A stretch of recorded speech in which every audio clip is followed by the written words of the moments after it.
Bismillahirrahmanirrahim. Alhamdulillahi Rabbil alamin. Vessalatu vesselamu ala Rasulina Muhammedin ve ala alihi ve ashabihi ecmaîn. Musulman doğanymyz sorapdyr, iturşdurmak bolýarmy diýipdir. Musulman doğanlar dinimiz İslamda hiç bir haýwany biri bilen uruşturmak bolmaýar. İt bolsun, horaz bolsun, goç bolsun, biri bilen uruşturmak bolmaýar. Ite aňyrda dursun, hatda garynjany hem biri bilen uruşturmak bolmaýar. Alimlerimiz diýerler, haýwanlary birinin üstüne kuşgurmak, birinin üstüne sebäpsiz keypine topulurtturmak, hücum ettirmek, biri bilen uruşturmak, şolaryň hemmesi haram diýip alimlerimiz aýdýarlar.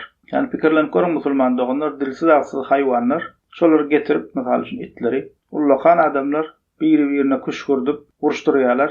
Olar janawarlar birini çeýneýär, birini hamyn ýyrtýar, gazalgan bolýarlar, hatda şoň netijesinde ölýän ýagdaýlar hem bolýar. O käbir kişiler şu ýagdaýa seredip şu ýagdaýdan keyp alýar, begenýär, şatlanýar. Bir insan pikirlense sagdyn akla ters zat. Iki janyny sebäpsiz birini gemirmeli, biriniň gany dökmeli, biriniň ölümine sebäp bolmaly, hamyn ýyrtmaly. Birilerim şol ýagdaýdan näme?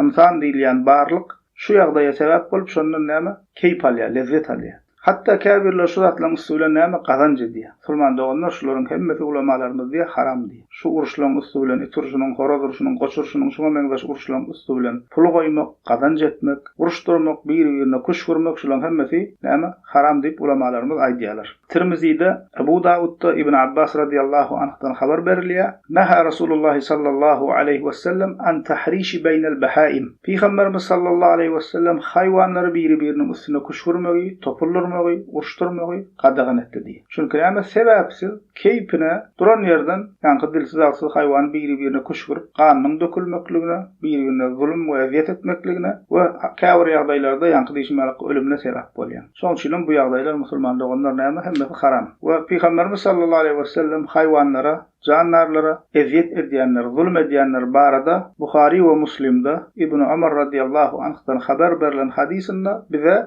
bir zinanyň bir pişige eziyet edenligi üçin we ölümine sebäp bolanlygy üçin cehenneme girip azap çekýändigini haber berýär. Ol zinan bir pişige alypdyr, dank goýupdyr, suwam bermändir, naharam bermändir, özüňe de goýbermändir. Oşa edip aş suwsuz saklap şol pişigiň ölümine sebäp bolupdyr. We Peygamberimiz sallallahu aleyhi ve sellem de şol zinanyň şol pişik üçin ölümine sebäp bolanlygy üçin cehenneme girip azap çekýändigini bize haber berýär. Diýmek näme musulman doganlar bu zatlardan musulman adam uzakda bolmaly. Hatta käbir kişiler görmäge gidýär, şu turşlaryny şoňa meňzeş haýwan uruşlaryny synlamaga gidýär. Şolaram dogry däldir. Musulman kişi şoňa meňzeş zatlaryň garasynda görünmeli däldir. Alhamdulillahi Rabbil alamin.